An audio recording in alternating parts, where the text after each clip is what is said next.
These are the Shalom, messages Bible Reading proclaimed School, Day before the 67. destruction of Today, Jerusalem. we're going to read Micah 1 to Zephaniah 3.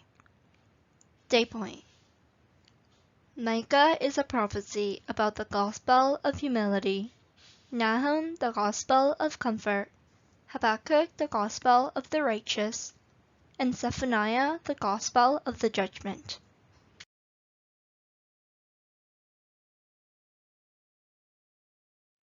First, Gospel of Humility, Micah 1 to 7.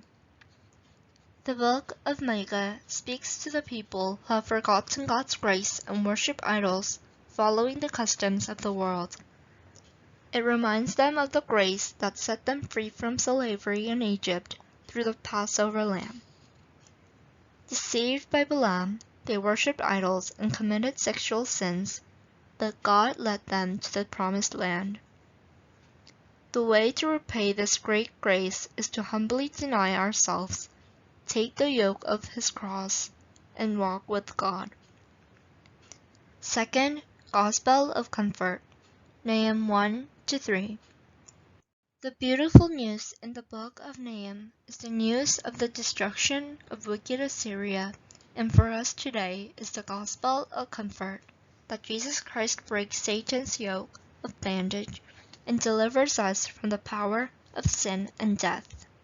Third, Gospel of the Righteous, Habakkuk 1 to 3.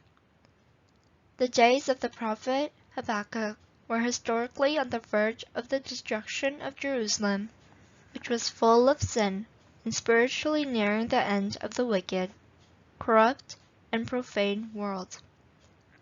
The book of Habakkuk is the gospel of the righteous that enables God's people to live by faith.